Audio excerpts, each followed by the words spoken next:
Hey guys, it's Matt from Vector Gaming, here to talk about Just Cause 3 and our first impressions of it. And today I am joined alongside the one and only, the man, the myth, the legend, Steve Barnett.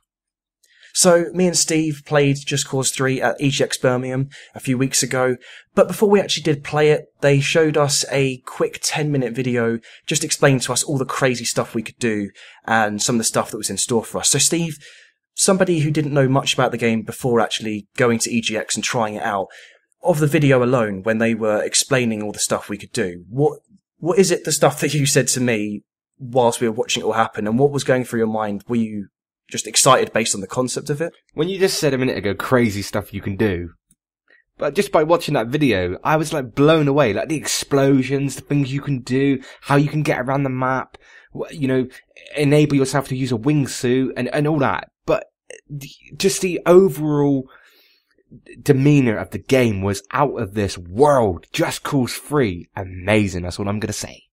Yeah, so it was like watching an action movie, basically, for a lot of it. It was like if you're watching Die Hard.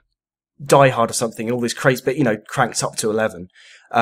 But so we watched that, and there was two different sections. We could either do the free roam section, or we could do the tournament section, where we could have won prize. So me and Steve, we just wanted to, we love our sandbox games. We watched the video, we're like, okay, we want to do free roam. We want to just have a blast and just, be left to our own devices and just see what kind of stuff we can come up with and stunts we can do.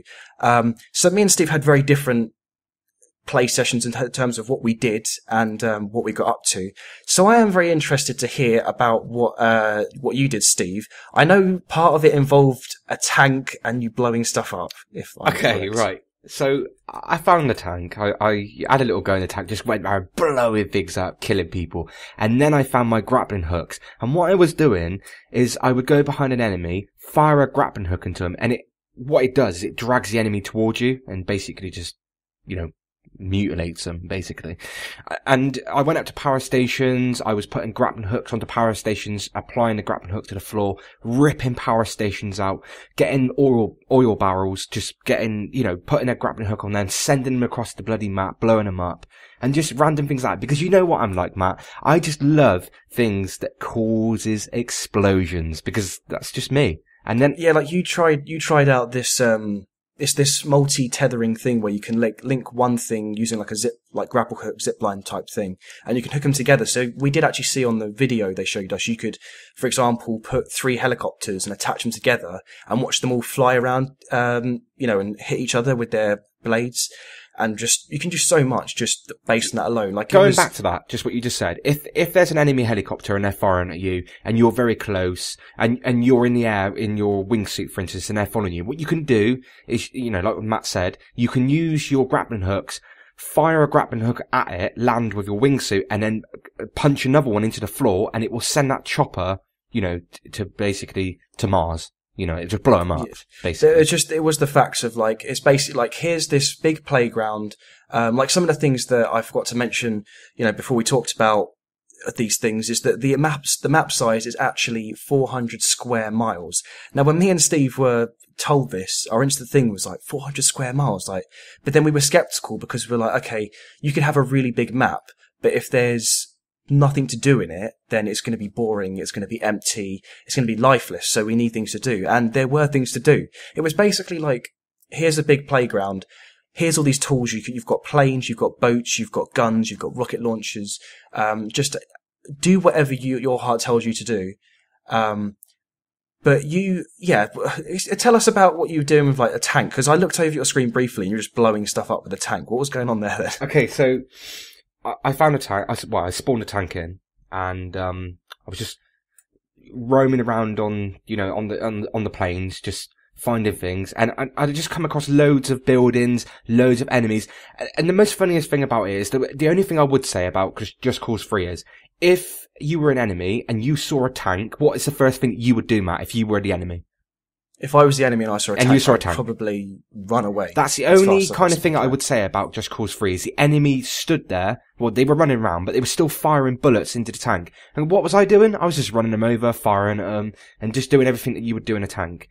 Having fun, blowing buildings up, blowing statues up, because, that's what you do in a tank. Did you spend, I know we briefly, mentioned there's a wingsuit. I think Did you spend much time actually using the wingsuit at all, or you didn't? No. You just spent all this time in the tank and blowing because stuff up. Basically, I tried the wingsuit. I got on top of this like mountain. I threw myself off of it. I used the wingsuit, and then I kind of splattered into the floor a few times. I tried using the grappling hooks, but I couldn't really get the gist of how to use the grappling hooks to pull yourself along the floor. So I just mainly stayed in the tanks. I did drive a vehicle for about 5 minutes or so. Oh, probably less than that. Just on the topic of vehicles, actually, there's this one, you might think like, oh, they're these regular cars that you drive around. But and you think like, oh, well, it's just boring. Why would I want to drive a car when I can fly a plane, or I can do some crazy stunts and jump off of a helicopter or a plane or something like that? The thing with these vehicles, like there's some sports cars that you can have, and they show that you can basically do there's a boost button. It's like nitrous to the extreme. Because you do it and you can start doing barrel roll stunts, basically. It was like, the whole thing was just like, you're a stunt double, go crazy. I felt a bit like a movie director going, I want to see all of the crazy kind of stunts I can pull off, and it felt like we were directing our own action scene in a movie. I don't know if you felt that way. Yeah. One thing I do want to say though is I had a lot of fun doing, is I used grappling hooks, and going back to the oil barrels, I actually grappling hooked an oil barrel. And then what I did was I saw an enemy in my sights and he was firing at me. I managed to grappling hook the oil barrel and smack it into the enemy and kill him outright with an oil barrel that was grappling hooked, and smack him straight out. I enjoyed doing that. That was pretty fun. I did enjoy it. While you were busy blowing stuff up with the tank, we had two different sort of ends of the spectrum. We had Steve blowing stuff up in a tank, and we had me reenacting Peter Pan basically flying through the skies. Just like, oh, it's amazing, because I spent so much time using the wingsuit, it was unreal, because I probably should have done more stuff. I did drive vehicles, I did fly helicopters, I did all those sort of potential things you could do. I blow buildings up and all that sort of stuff, but where I had spawned in, because they just give you a controller and say, okay, look, you're just here. There's no set place that you are, it's just wherever you end up on your screen, the last person playing. So, the first thing I did was I was in front of a plane, and I'm like, Steve, oh look, I've got a plane. So how'd you get that? I'm like, it just was there when I started. So I got on the plane, started doing some weird barrel roll tricks, jumped on top of the plane, and I was like basically surfing on this plane. And I was like, oh look, there's an oil tower thing down there and some buildings. I'm going to launch, and it was a helicopter. I was like, I'm going to try and launch my plane into that helicopter and blow it up, then parachute off, and then you can actually use like your rocket launcher while you're using a parachute, which I know you can do in like GTA 5, for example, but GTA is nowhere near as crazy and as fun, I think, of just a potential sandbox game to just do so much creativity with all the explosions and demolition, than when you get in Just Cause 3. It takes it to the extreme. I know I'm probably repeating myself a lot when I say it's so much craziness, but it's something you have to stress, because that is really the big selling point of this game. The thing with Just Cause 3, though, is it's like GTA on crack cocaine, because that's a perfect explanation. It is if you go to if you had like the people who made GTA, and you go, okay, Rockstar, have some crack and make a game, they probably would make Just Cause 3, because this isn't made by them, obviously. It's published by Square Enix, but I can't remember who it's developed by. Avalanche Studios, I think it is. But going back to what I was doing on my playthrough, so a lot of it, I was like, there wasn't many buildings around. I thought, I'm going to try this wingsuit out, because just watching the footage, I was like, this looks so much fun. And unlike Steve, I did actually manage to fly around in it. And what you can do, you can actually put your grapple hook in the ground to pull yourself along to get momentum. And there was lots of forests. There's lots of forest area where I was. So I basically was just flying for miles and miles and miles, just using a wingsuit to get around. And it's so tense, because you can glide with the wingsuit about an inch from the water. And it's so thrilling when you do that, because I was even moving my head when I was controlling the wingsuit, like leaning back in real life, because I was so immersed, because it just felt so kind of tense. And you're like, I want to glide just above the road, but I don't want to hit it, because that's going to really hurt and I'm going to mess it up. But you pull this self along with momentum from the grapple hook. You just throw it in, aim it at the ground, and it will pull you along. And if you do that on a mountain, you can launch yourself up really high.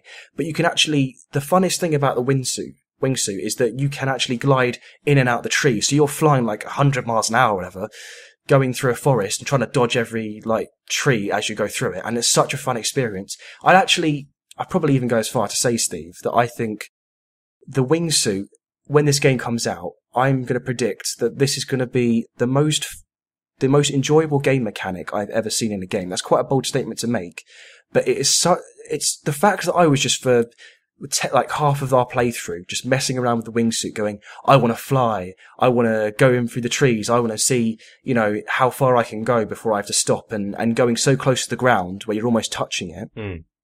I could do that for hours, just that alone. But there was other stuff, obviously. There was the parachute you could use.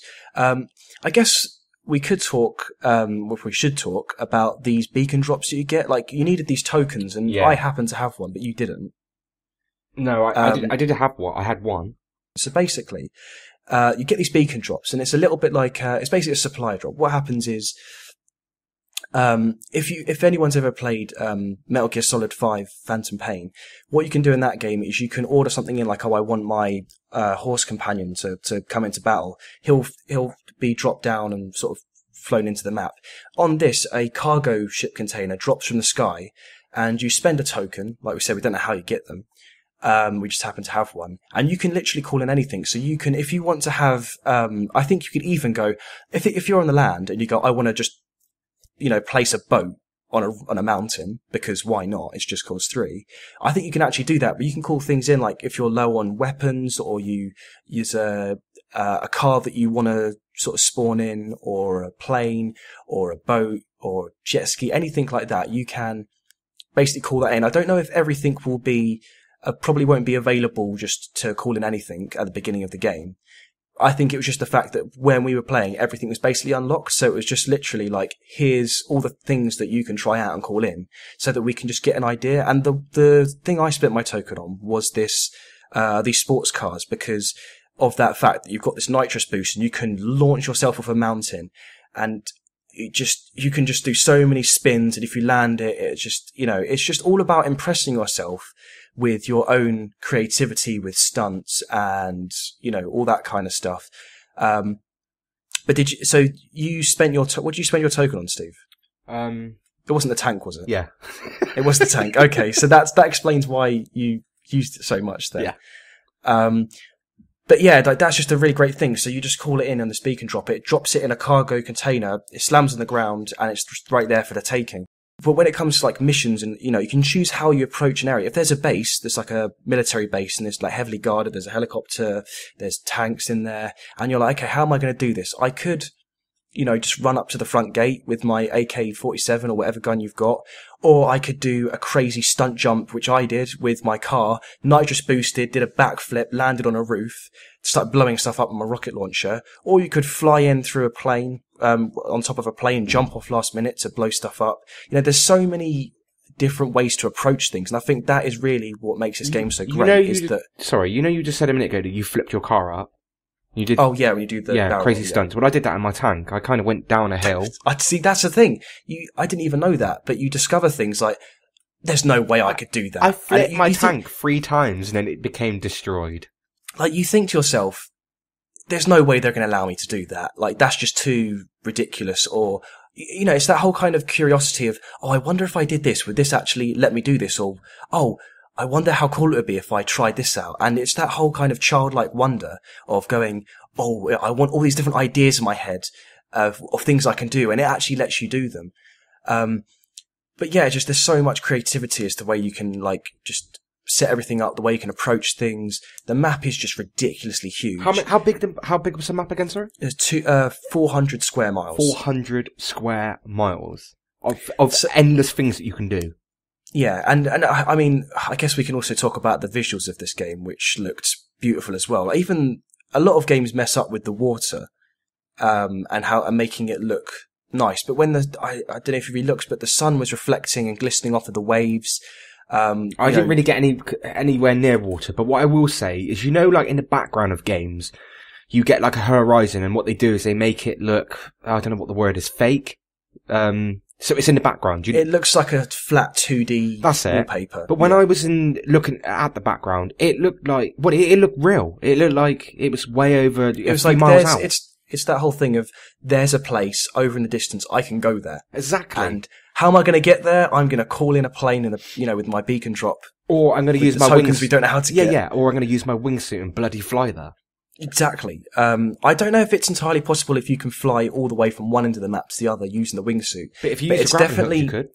It is definitely something I want to try, and just seeing if it's possible. I think that's the real thing, is that you have an idea of, okay, here's all these tools you get in this game. Is this possible? Well, let's find out. It's like Mythbusters. It's like there's no way you could fly a plane in through those trees and not blow up. Okay, well, I'll prove to you I can. Like if you're around your friend's house, if I was around yours, and I go, I bet you I could, this boat, I could get enough speed that I jump over that military base and land on the other side of the sea, on the other side of the land. And you'll be like, there's no way you can do that. And I'll prove it to you. And it's just, there's a lot of that going on, that whole exploration and childlike wonder that we. But this is what I like about Just Cause 3, is it is a game that I've always wanted. I want to be able to do my own thing and be able to do it my own way. But it is, I would say, it's the perfect game to be an open world game. Like there's some games that are unnecessary, like this game doesn't need to be an open world game, they're just doing it because that's the popular thing now. But this is the kind of game that, it's perfect for. Like it makes total sense for it to be open world, and it doesn't feel empty, because even when there are bits that are like there's nothing going on, like there's, I found bits where there's just a mountain and a forest, and there's no kind of life around. You can still entertain yourself with things like the wingsuit, or, you can just make any area interesting just based purely on all the different things that you can call in and all the different vehicles and everything like that. Yes, we've only played 20 minutes, and yes, we haven't played the rest of the game. We don't know if it will get boring after a while, but based on what we've seen and been told and all of the stuff that's been announced for it, and just that whole thing of the potential, the stuff you can do, it just feels like this is a near perfect game, or will turn out to be a near perfect game. But there's so much you can do. There's so many different, like the wingsuits, the parachutes, you can, all the stunts we talked about. I mean, just another thing about the destruction. We watched a video of Rico, the protagonist you're playing as, completely destroy a bridge, a massive bridge connecting from one mountain to another, by taking out all the support beams and just watching the bridge collapse and all the cars falling off as the bridge, because there was lots of sort of structural damage, so you couldn't just blow it up, hit one place and it'll blow the entire thing up. You had to hit the weak points. And for anyone who's played Red Faction Guerrilla, which is a game that was all about destruction and, for things to be demolished, hitting it, blowing things up in the right places, that seems to be happening a lot here as well. There's actually strategy behind the destruction and the way you can approach things, and just the level of that destruction is absolutely insane. But I'll let you sort of share your final thoughts on it, Steve, as well. The only bugbear I would say that I actually had is when I destroyed my tank, I was in what I call a red zone area where all the enemy were, in this one area. And that was my objective, was to basically take out this town or whatever. When the tank got destroyed, I was trying to find cover, but I kept dying. And the reason why I kept dying is because the enemy were very, very smart. They wouldn't just, one enemy was running off one direction, one was running off the other. They were all grouping up in a huddle and taking me down. And I couldn't find a way out. Like you said, I didn't have any tokens, so I couldn't spawn a car in and get away. I was trying to get into, buildings, but every time I get into a building, they blow it up.